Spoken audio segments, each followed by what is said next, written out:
Olá! Então agora vamos falar então da função financeira de um empreendimento, seja ele florestal ou não. E provavelmente essa seja a parte mais difícil para nós engenheiros, de uma forma genérica, porque a gente vê muito pouco, né, de contabilidade, vamos dizer assim. Eu posso falar por experiência própria, né, de quando eu incubei uma empresa, de que essa era a parte mais difícil, mas também é uma das partes principais para que a empresa se mantenha viva, né? Como que eu posso avaliar então financeiramente a minha empresa e que vai além dos orçamentos, né, que nós vimos um pouco lá em economia.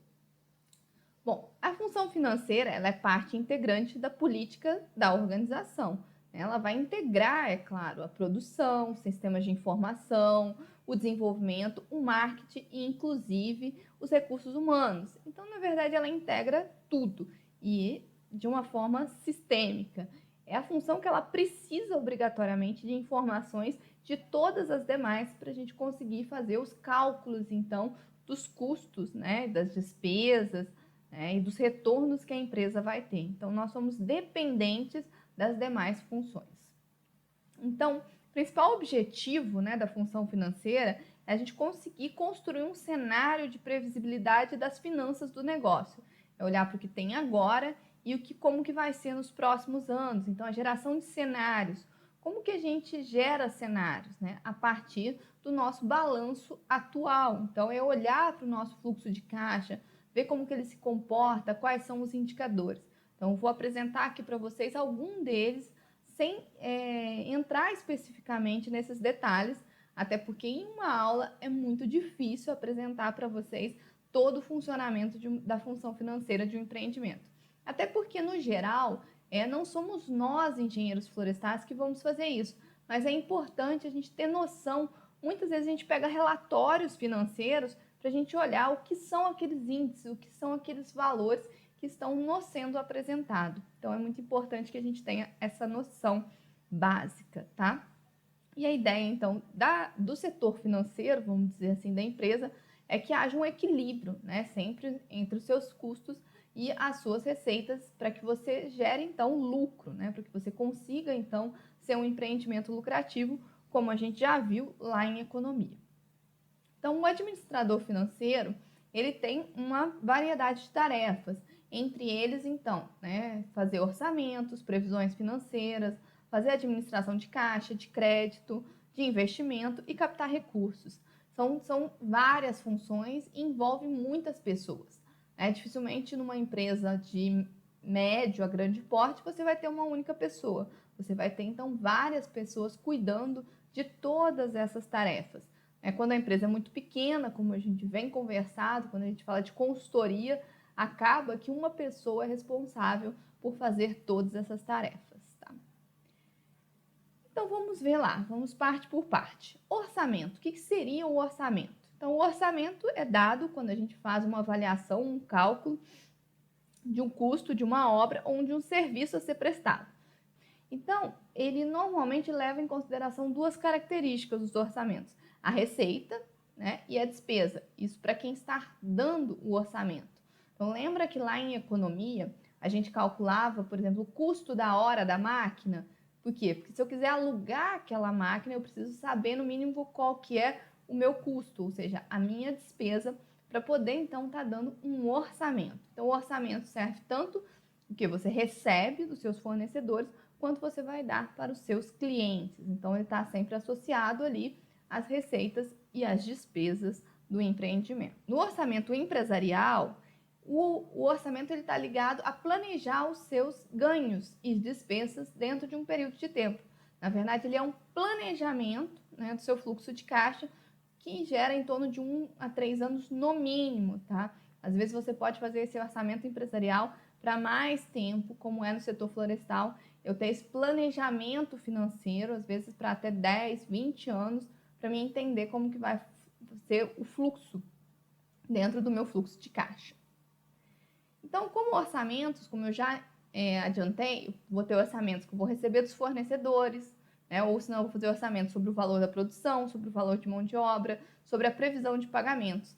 Então, os orçamentos eles estão sempre diretamente ligados aos custos, né? Eu preciso saber quanto que eu vou gastar com os meus fatores de produção, né? Inclusive, eu preciso saber desses custos, dá para mim fornecer um orçamento, tá?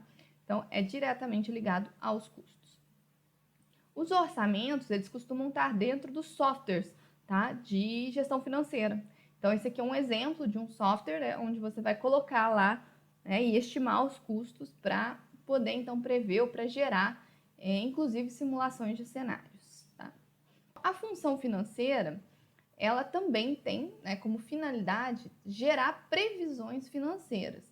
E isso é independente do porte, do setor, do ramo, da atividade, né? Toda empresa ela tem um fator comum, que é o quê? Vender. Ela precisa faturar, ela precisa vender. Então, as previsões financeiras são muito importantes para que ela consiga se colocar no mercado. Então, normalmente, a gente faz dois tipos de previsão: previsão de venda e previsão de faturamento. A previsão de venda, ela está sempre atrelada à função de marketing, que a gente vai ver na próxima aula. Por quê? Porque ela está associada à demanda do meu produto. Então, eu preciso saber mais ou menos e estimar quanto que eu vou vender. E o faturamento já é quanto que eu vou receber. Então, tem uma leve diferença aí entre as dois tipos de previsões. A previsão de venda da empresa, então, é um montante que ela recebe, né, em determinado período de tempo, num período futuro, né? Ou seja, eu estou estimando qual que é a minha previsão de venda. Então, é por meio dela que a empresa geralmente inicia o planejamento, porque é a partir das vendas que geram todas as projeções e simulações. E por isso que a gente faz previsões de cenários, porque a gente pode fazer previsões, e se eu aumentar a venda em 10%, se eu diminuir, se eu tiver um problema. Então, essas previsões, elas também são simulações para a gente poder entender qual que vai ser a rentabilidade da empresa, que é o que a gente vai discutir mais à frente. Então, a primeira coisa que eu tenho que saber, para mim poder dar essa previsão de venda, é saber o que eu vou comercializar. Está lá na minha função de produção, não vou falar aqui. Então, eu tenho que saber todos os produtos que vão ser comercializados, produtos ou serviços. Aí eu vou ter que definir quais são os meus canais de distribuição, ou seja, como que eu vou vender isso. E quais são as quantidades que eu vou estimar para poder definir o preço de venda. Por que eu preciso saber a quantidade? Porque eu tenho que saber a quanto que eu vou vender. Então, tem que saber o preço de mercado, se eu posso vender a mais ou a menos.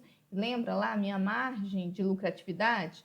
Então, eu tenho que saber também os meus valores, o quê? Da minha produção marginal, do meu custo marginal, para mim entender qual pode ser meu preço mínimo de venda. Então, quanto canais de distribuição, eu vou passar nessa aula rapidamente, porque a gente vai falar um pouco mais disso na aula de marketing, tá?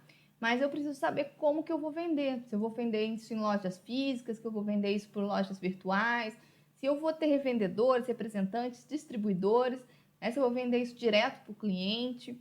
Por quê? Porque isso impacta diretamente como que vai ser essa venda e os custos associados a elas. Então, eu preciso definir bem quais serão os meus canais de distribuição. Eu posso, inclusive, ter mais de um canal de distribuição, tá? Não necessariamente eu preciso ter um único canal.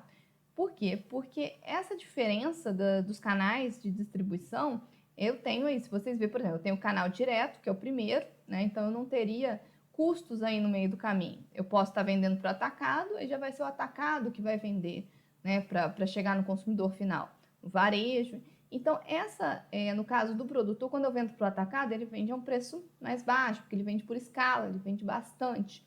E aí, o atacado e varejo vai subir no preço, porque, na verdade, ele faz só a revenda. Então, nesse sentido, eu preciso entender como que esses canais funcionam para poder efetivamente fazer uma boa gestão de vendas. A gente vai ver isso melhor na próxima aula.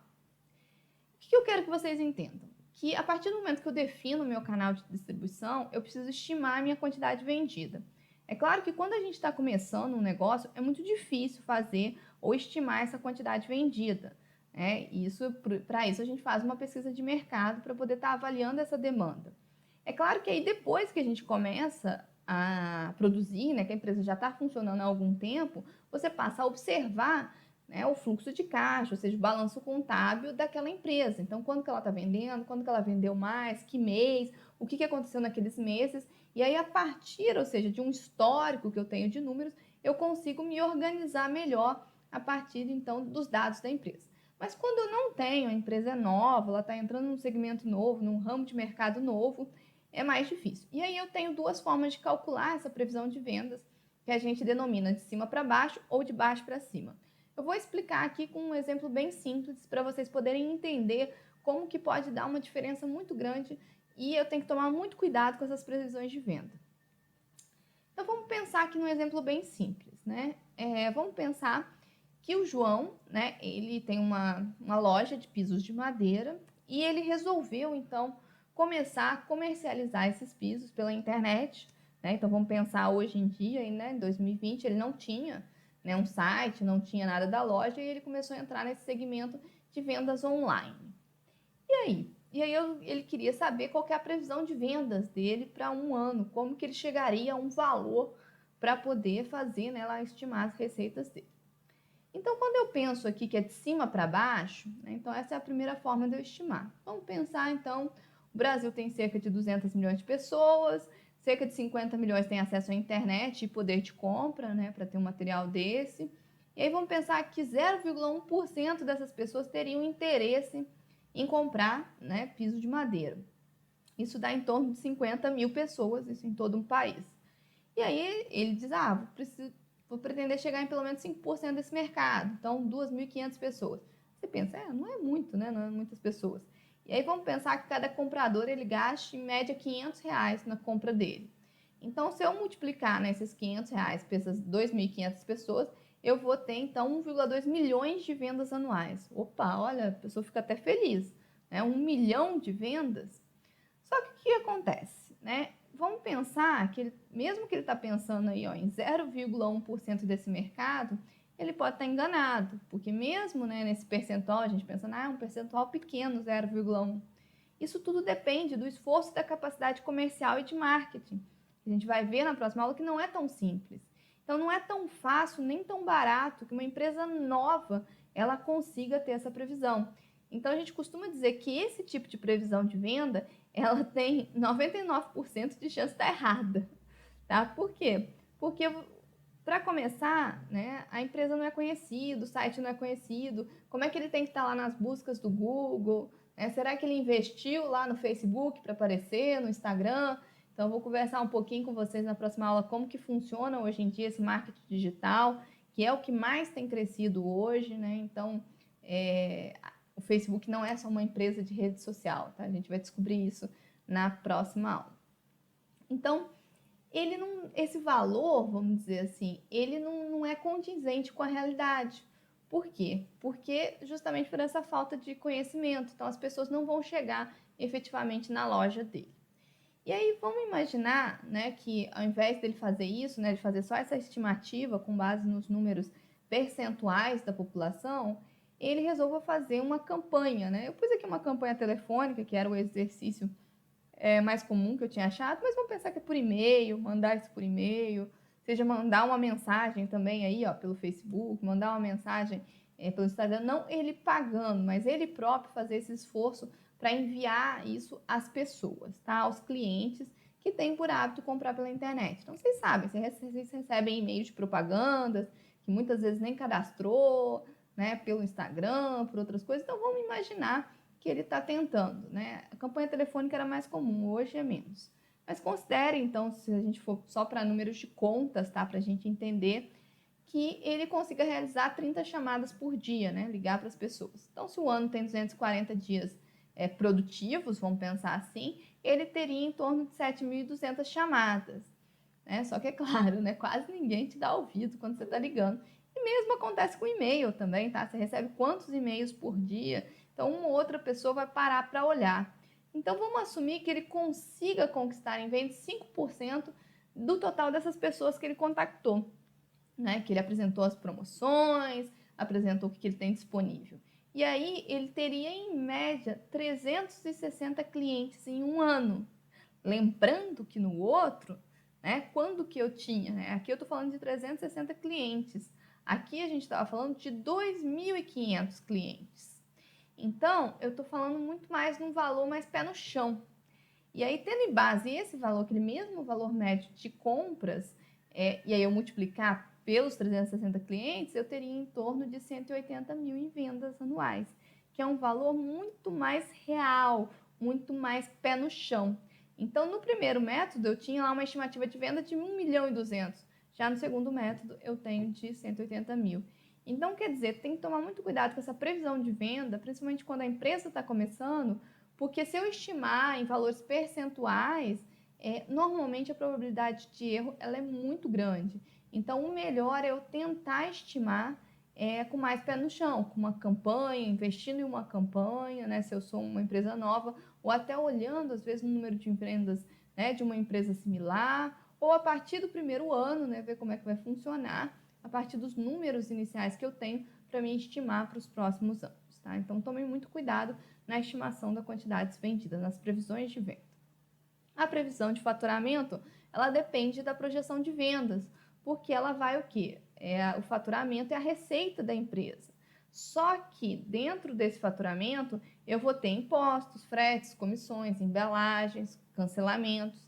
Então, eu tenho outros custos que entram no final do faturamento, né? Não entram só o valor das vendas, eu tenho que adicionar esses valores.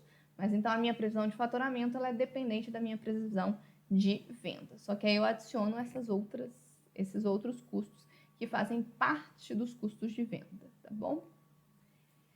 Bom, esse aqui é só um exemplo simples que tem lá no documento do Sebrae que eu deixo para vocês, então, né, que é uma planilha simples para vocês estimar, então, o faturamento da empresa, tá? São vários os itens aí que vocês têm que considerar. Bom, o segundo passo, né, aliás, o terceiro passo, então a gente falou de orçamento, falou de previsão de vendas e faturamento, a gente entra na administração do caixa, que é a atividade mais operacional, vamos dizer assim, da função financeira, que é apurar o saldo disponível ali, né, de entradas e saídas. Então, é avaliar o fluxo de caixa, onde são registrados todos os pagamentos e recebimentos. Então, é aquela atividade mais cotidiana, né, não menos importante. Mas aí eu estou avaliando tudo que eu tenho que comprar, tudo que eu tenho que pagar e tudo que eu tenho a receber, tá? Então, a gente fala que a gente tem um ciclo de caixa. Eu não vou me adentrar também muito aqui nessa teoria, porque é uma coisa mais fácil de entender. Deixei também lá um vídeo para vocês do Sebrae, para vocês darem uma olhada. Todos os vídeos complementares que eu estou deixando tem no máximo 10 minutinhos, tá bom? Para a gente tentar enxugar um pouco as aulas. Eu vou tentar também ser mais direta nos conteúdos, mas é muita coisa, principalmente nessa aula.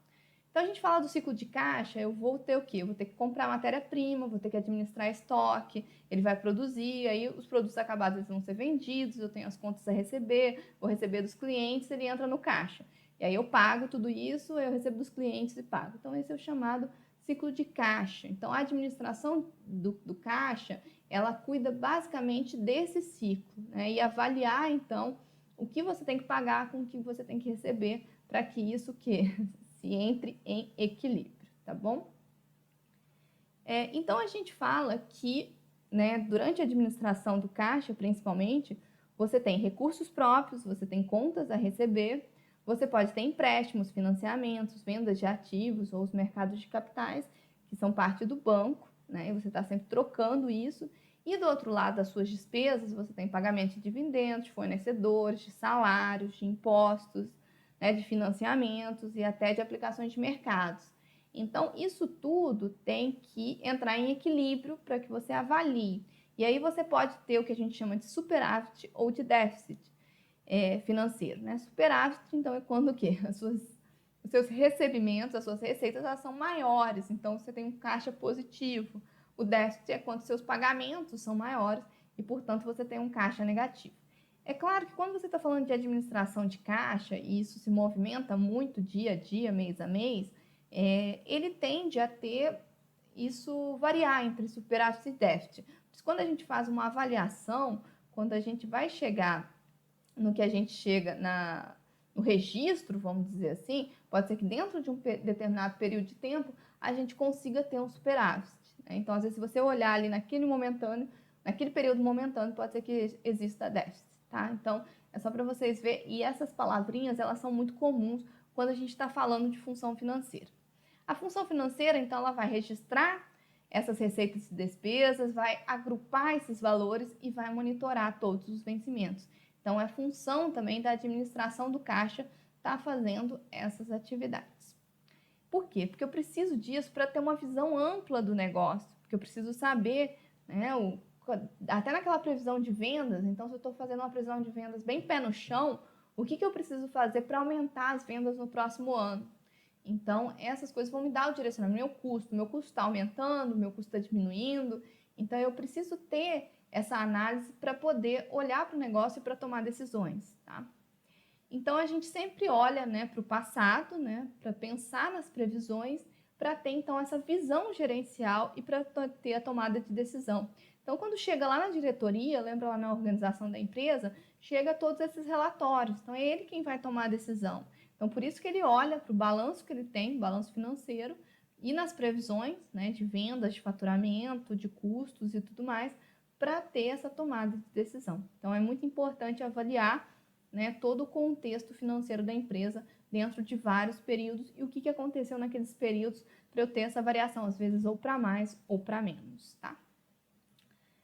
E aí também outra coisa que é muito importante é a administração do crédito da empresa. Tanto o crédito para subsídio, né, para mim, preciso comprar equipamentos, quanto concessão de crédito para os clientes e fornecedores.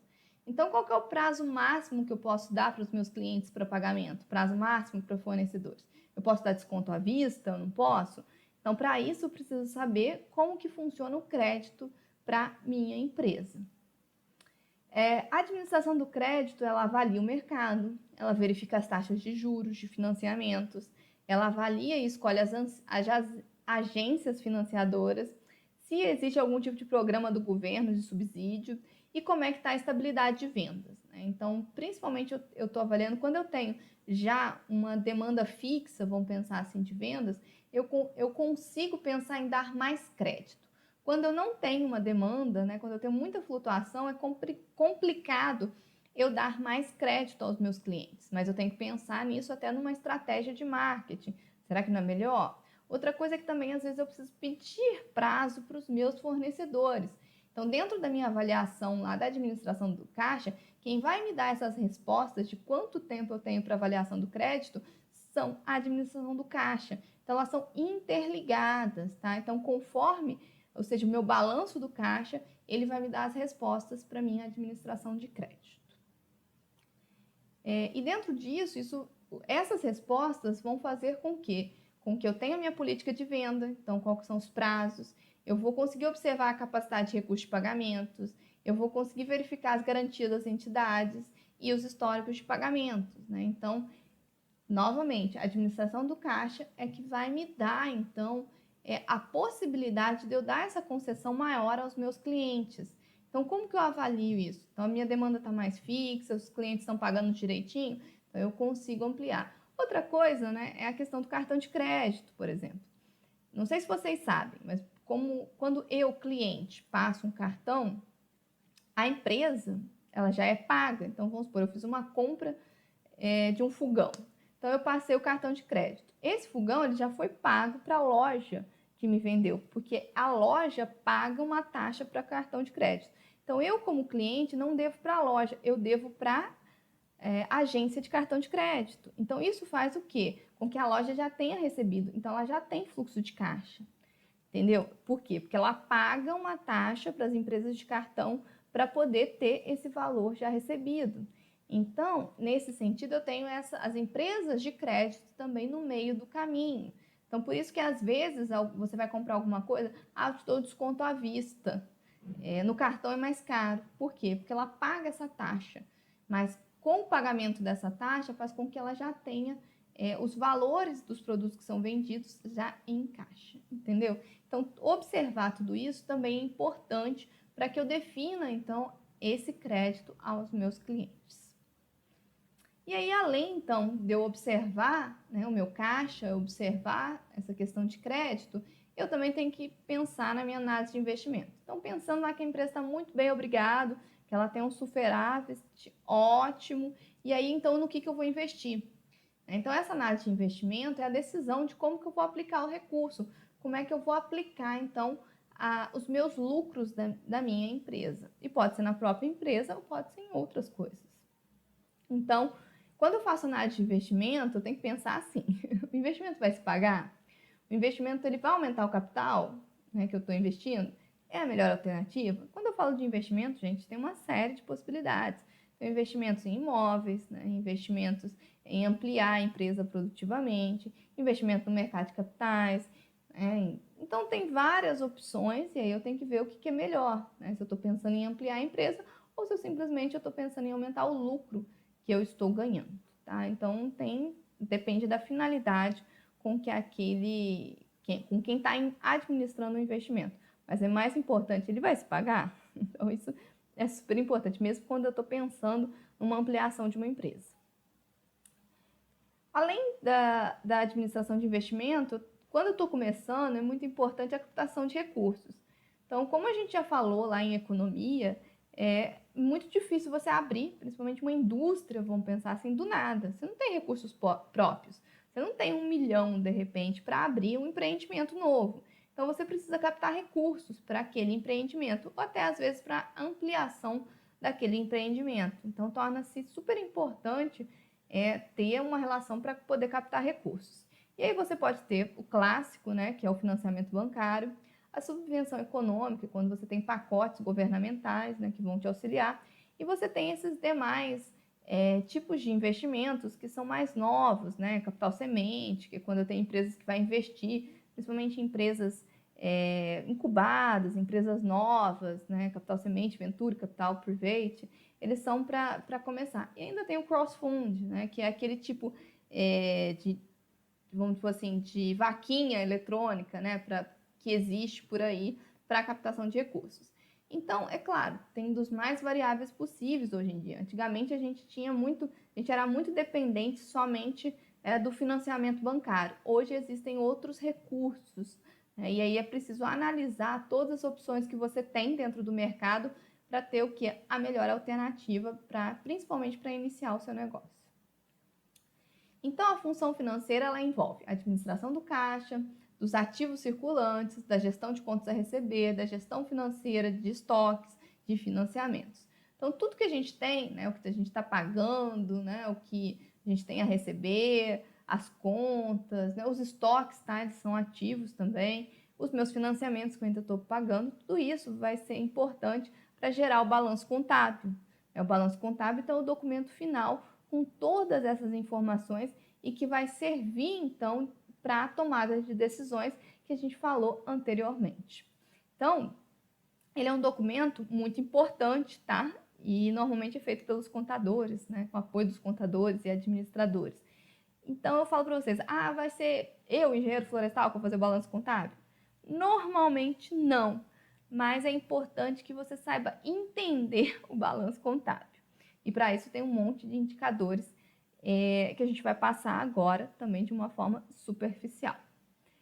O administrador financeiro é quem faz a análise e o planejamento, quem toma decisões de investimentos e de financiamento. Em geral, essas decisões são tomadas pela direção, né, pela parte superior, pela alta administração da empresa, com base nos resultados apresentados no balanço contábil. Essas análises financeiras, elas envolvem, então, você comparar o desempenho, né, da empresa, principalmente com outra, ou até de investimento.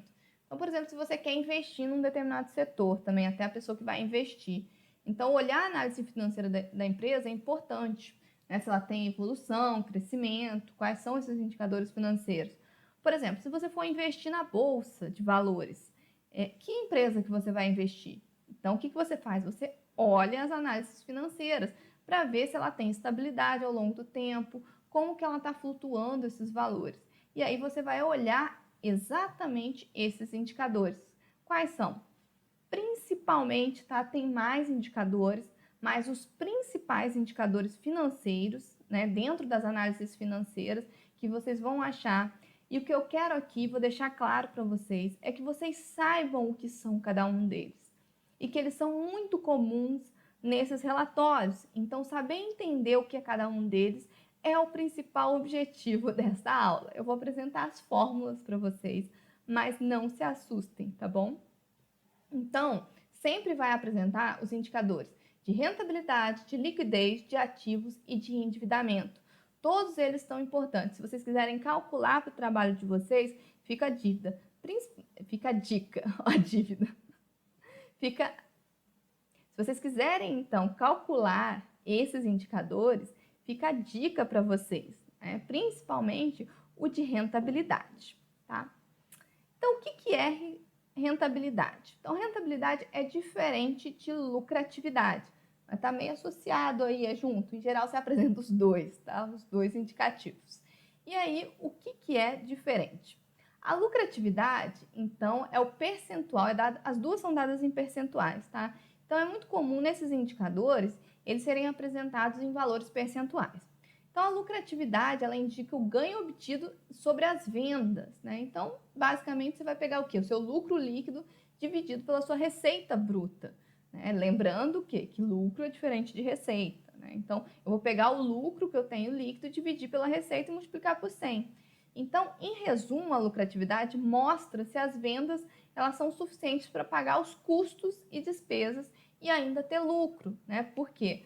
Porque se eu tenho um valor aí positivo, né, desse valor, qual que é o percentual da minha receita que vira lucro? É isso que eu estou falando. Qual que é o percentual da minha receita que vira lucro? Então, é muito importante você já estar calculando isso. Então, esse é o primeiro índice, né, indicador que a gente calcula. A rentabilidade, ela indica o retorno do percentual de investimento que foi realizado. Então, é basicamente, né, praticamente o payback, né? Então, quanto que volta para mim, né, do investimento que eu fiz? Então, isso às vezes é muito importante para quem está investindo na empresa. Então, se eu investir 1 milhão naquela empresa naquele ano, quanto que ela trouxe de lucro em cima daquele 1 milhão? Entendeu? Então, vai ser o lucro líquido dividido pelo investimento total que foi feito. Em geral, esses cálculos são feitos anualmente, tá? Então, os balanços e os indicadores, eles são apresentados por ano, tá? Então, a lucratividade vai ser o lucro sobre a receita bruta. A rentabilidade vai ser o lucro sobre o investimento total realizado. Então, são dois indicadores muito comuns de aparecer, né, nas análises financeiras e principalmente se você for investir em alguma empresa, né, empresa de capital aberto, bolsa de valores, são dois indicadores que aparecem muito. Então, você saber o que cada um deles significa é super importante. Bom, vamos então para liquidez. Liquidez em contabilidade corresponde à velocidade ou à facilidade que um ativo pode ser convertido em caixa. Ou seja, que eu consigo dinheiro. Então, meu caixa está negativo, o que eu consigo fazer para tornar aquele caixa positivo? Então, vender alguma coisa, adiantar pagamentos. Então, isso é liquidez, tá? Em geral, esses indicadores visam descobrir se a empresa ela tem dinheiro suficiente para pagar a sua obrigação. Então, a liquidez está muito associada ao que a gente vai ver no final com o endividamento. Então, pode ser que uma empresa ela tenha vários financiamentos. Isso não tem problema nenhum, que a taxa de endividamento dela seja alta, mas ela recebe bastante. Então, ela tem liquidez, ela tem patrimônio. Se acontecer alguma coisa, ela consegue vender tudo que ela tem rapidamente para poder pagar as dívidas dela. Então, é isso que é a liquidez. E aí a gente tem duas coisas que a gente precisa saber, porque são os dois pontos que a gente usa para poder calcular os indicadores de liquidez. Então, primeiro é chamado de ativo circulante. Então, eu acho que vocês nunca viram esses termos, mas são termos muito comuns em análises financeiras. Ativo circulante é tudo que é possível converter em meios monetários em pouco tempo. Então, o dinheiro que você tem em caixa, o que está depositado, seus estoques, suas dívidas a receber, impostos a recuperar, aplicações financeiras. Então, é tudo que você consegue transformar em dinheiro rapidamente. O passivo circulante é tudo que você tem a pagar, normalmente dentro de 12 meses. Então, a gente está sempre fazendo esse cálculo por um ano. Então, são as suas dívidas com fornecedores, os seus pagamentos de salário, seus financiamentos. Então, tudo que você tem a pagar. Então, ativo circulante é tudo que você tem fixo ou que você tem a receber. E passivo circulante é tudo aquilo que você tem a pagar, né? Todas as suas dívidas dentro daquele período de tempo. Então, lembrem-se de ativo circulante e passivo circulante, porque são o quê? São os indicadores que vão ser utilizados para calcular os indicadores de liquidez. Então, o primeiro indicador de liquidez que eu tenho é o de liquidez corrente, que simplesmente eu vou dividir o meu ativo circulante pelo meu passivo circulante. E aí, se o meu resultado for maior do que 1, quer dizer que a empresa ela consegue honrar suas obrigações dentro daquele prazo. Então, dentro de um ano, vamos pensar assim, em geral o cálculo é feito para um ano. Se Se for igual a 1, quer dizer que eu estou com a balança ali, ó, no limite. Eu basicamente estou recebendo para pagar minhas contas. Agora, se for menor que 1, pode ser que a empresa está com problema e ela não tem nem dinheiro ali, né, dentro do seu ativo circulante para poder pagar as suas obrigações de curto prazo. Então, aí já acende um sinal vermelho, entendeu? Por isso que é importante olhar muito mais do que rentabilidade e lucratividade, eu olhar também esses outros indicadores que mostram a situação da empresa. Então, eu tenho esse que é o índice de liquidez corrente, que é o que eu tenho ali em caixa. Tem a liquidez seca, que eu vou tirar os estoques. Então, o meu cálculo vai ser o ativo circulante menos os estoques, dividido pelo passivo circulante. Então, esse índice, ele visa verificar se a empresa salda as obrigações em curto prazo. Bom, aí tem... Eu vou passar meio rápido isso, depois qualquer coisa vocês vão parando, tá? Porque são vários indicadores a partir dos mesmos números que eu tenho. Depois eu tenho de liquidez imediata, que é o que eu tenho disponível em caixa sobre o passivo circulante. Né? Então, o que eu tenho disponível frente a todas as minhas dívidas que eu tenho para pagar. E aí eu tenho o índice de liquidez geral, que vai ser o quê? O meu ativo circulante, mais o realizável, eu vou entrar as coisas mais a longo prazo. Porque às vezes eu posso ter coisas a receber no próximo ano. Então, eu tenho outros valores, eles vão entrar. E aí vai entrar o meu passivo circulante e também mais o meu passivo não circulante. Então, eu posso ter algumas outras custos que não estão ali, não são, vamos dizer assim, fixos ali ao longo daqueles anos. Então, eu vou entrar tudo que eu tenho, né, para receber, que eu tenho para pagar, num prazo maior, que vai ser o índice de liquidez geral daquela empresa, tá? Então, esses são os indicadores de liquidez. Então, só uma atençãozinha, uma empresa que tem um giro de caixa de estoque muito grande, então vamos pensar no supermercado, que ela tem um estoque muito grande, pode fazer com que esse índice seja péssimo, tá? Mas ela pode estar aí até com folga de caixa. Então, para a empresa que tem giro de estoque muito alto, o índice de liquidez geral não significa muita coisa. Então, às vezes tem que tomar cuidado também. Por isso que a análise financeira, ela não considera apenas um indicador, ela considera vários indicadores. Eu tenho que olhar isso tudo junto, tá? Senão não tem muito significado. Eu não posso olhar um indicador somente, tá? Bom, aí eu entro na terceira parte, que são os ativos, né? Então, os ativos é tudo que a empresa tem de bens, de valores, de crédito, de direitos, né? Tudo que ela tem de patrimônio em uma empresa. A gestão de ativos, então, como o próprio nome sugere, é medir a eficiência da empresa desses ativos. Então, isso pode variar conforme o setor de atividade, sazonalidade, ciclo operacional. Então, como que o volume o volume produzido, né, ele fica alocado. Então, isso varia. Então, no setor florestal, né, todos os nossos talhões, eles são ativos, né, são valores que eu tenho ali. E aí, ele é bem diferente quando eu estou falando de uma produção industrial. Então, a avaliação desses ativos, é isso que eu tenho que tomar cuidado, porque às vezes o segmento, ele é completamente diferente do outro.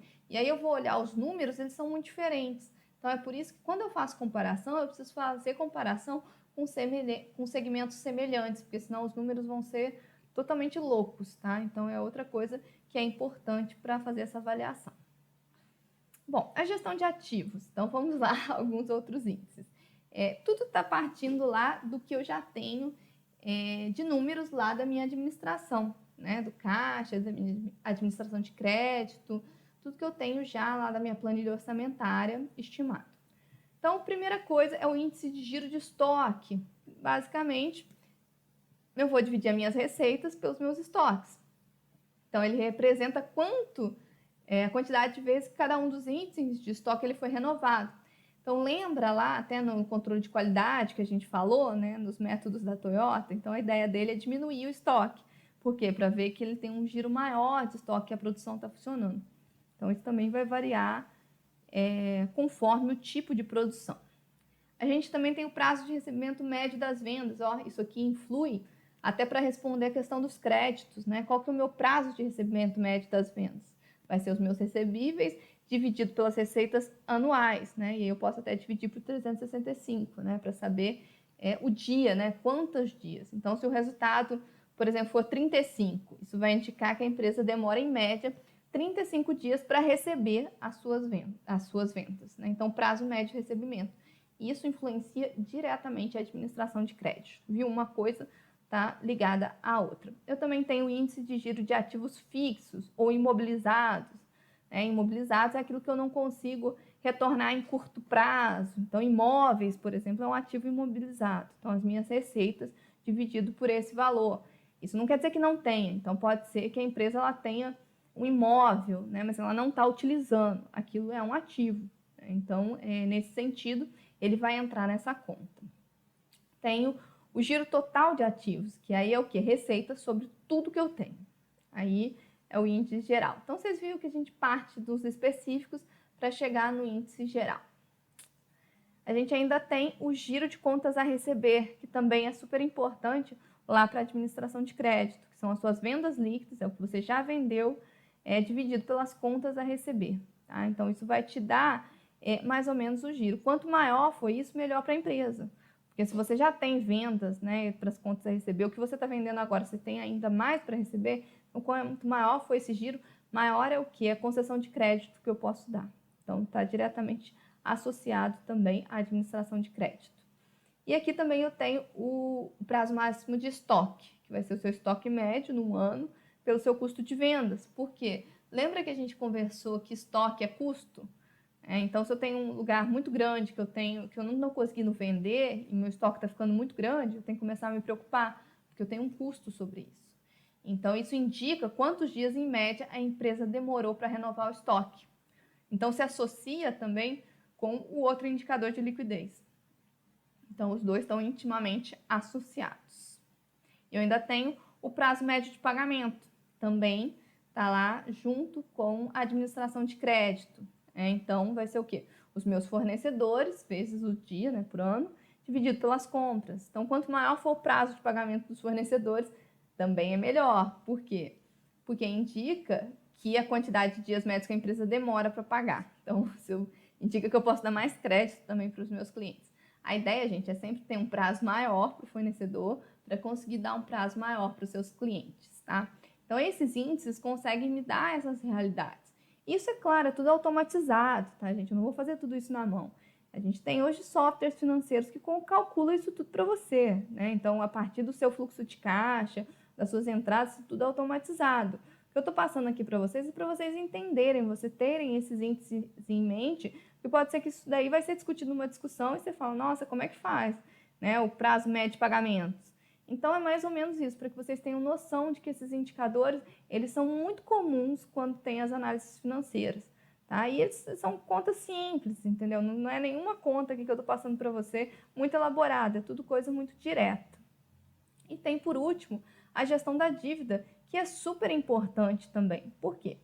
É claro que quanto mais uma empresa investe, maior é o potencial de retorno. Mas como eu falei para vocês, em geral ela precisa de caixa. Nem sempre para ela fazer uma ampliação, ela tem dinheiro ali disponível. Então ela vai precisar de financiamento, Ela vai precisar de captar recursos.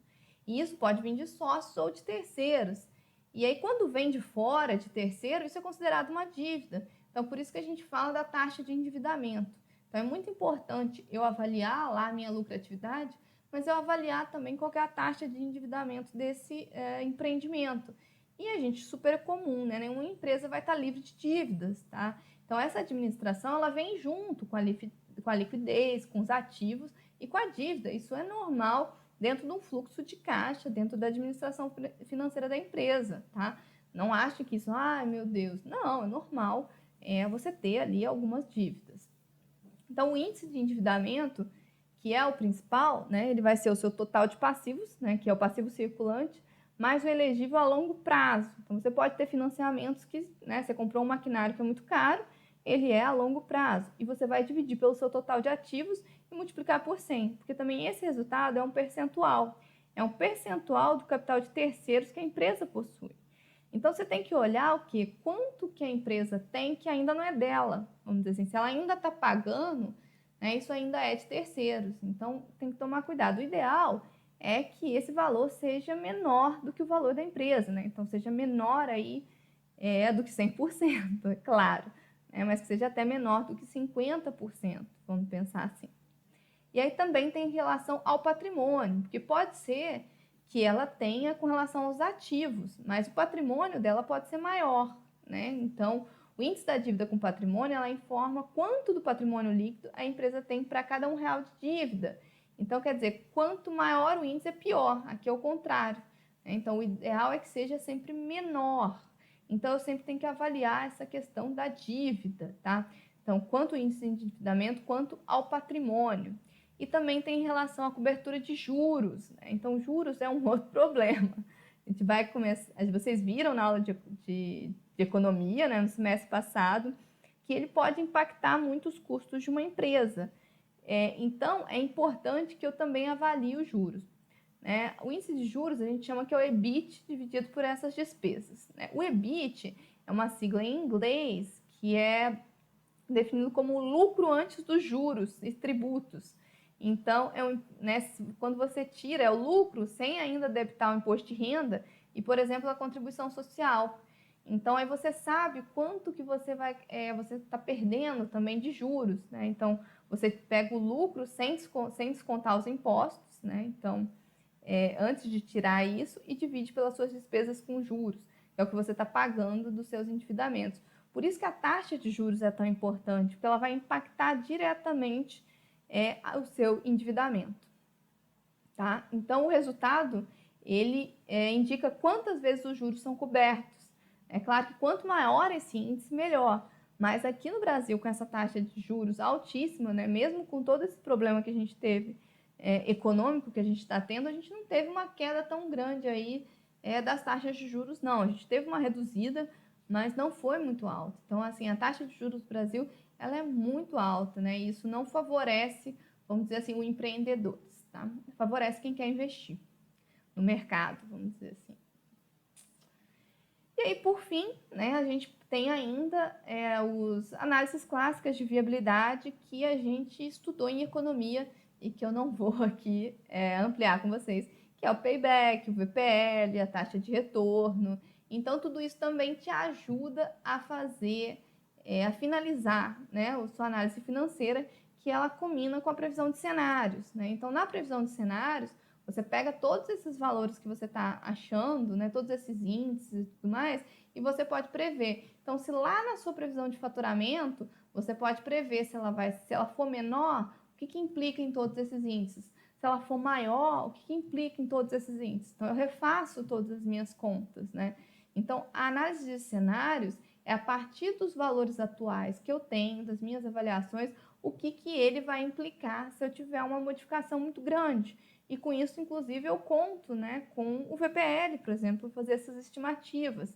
Né? A taxa interna de retorno ela é super útil, principalmente para mim comparar com a taxa de juros de mercado.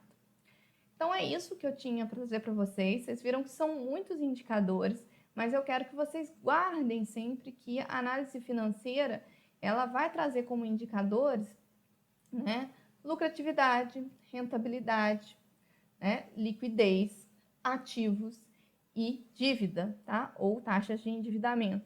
Então, lembrem disso, porque isso é muito comum em aparecer em relatórios de análises financeiras. Depois, vocês dão uma olhada também nos vídeos do Sebrae que eu deixei para vocês. Eles são curtinhos. Os vídeos que eu vou deixar vão ter no máximo 10 minutos, tá bom? Os outros são todos menores, bem curtinhos. E é isso. Passei bem rápido para vocês.